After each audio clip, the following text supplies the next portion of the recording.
A heartbroken father is flying home to Australia from a trip to the US after his two children and their mother were found in the back seat of a burnt-out car in a suspected suicide.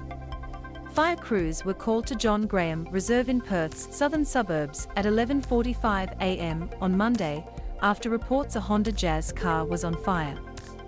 After the flames engulfing the red hatchback were extinguished, police found the bodies of the mother, aged in her 40s, alongside her daughter, 10, and her son, 8.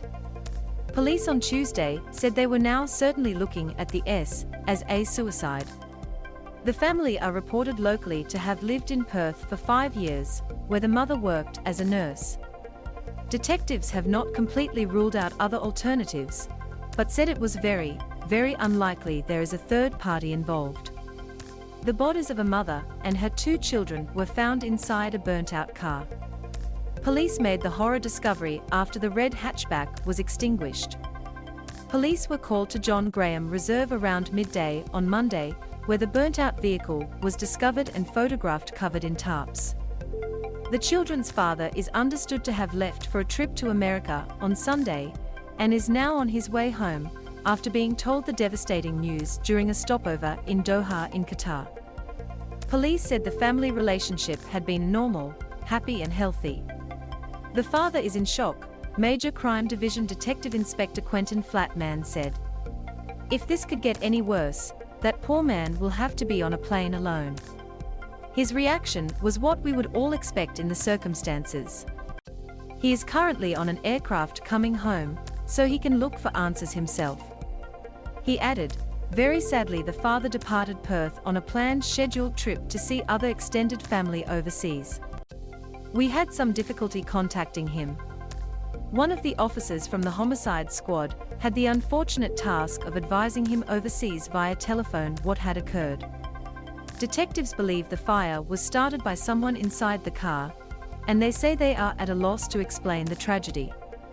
The mother and children were last seen alive in Canning Vale, southern Perth, less than an hour before fire crews arrived at the horrific scene. It has been confirmed a boy and girl were found inside the car, along with their mother. Flowers were laid at the scene of the fatal car fire on Tuesday, as mourners visited to pay their respects. Burn marks are seen etched into the bitumen of the car parking bay at the scene of the fatal car fire. Police on Tuesday said they do not believe a third party was involved in the incident. Any untimely is absolutely tragic, added DETINSP Flatman. Even more so when we have children involved. We've seen that with the repercussions of this being felt throughout Perth and Western Australia. Shocked witnesses said they heard what they thought were gunshots just before the car erupted into an inferno. But police said there could be other explanations for that than gunfire. We suspect that the popping or the gunshot sounds that were heard was the fire consuming the motor vehicle itself, DETINSP Flatman said. There doesn't appear to be anything connected to any firearms.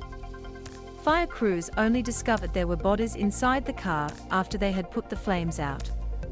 One bystander revealed, I saw really burning big flames and then suddenly came a big sound and flames became bigger also. Arson squad and homicide detectives have been called in to investigate the incident. A man who was in the area around the time of the incident said he heard shots being fired. 4 shots. Sounded like gunfire. Then there was a pause and then maybe another 3 shots after that. Then I started waiting and heard maybe another 5, then the car started burning after, he told 10 News. Another added, I thought this car had caught on fire. I didn't know there was a body or someone was in there. Photos from the scene showed a large police presence, with the car covered in a tarp. It was later towed away for forensic examination, with the bodies still inside.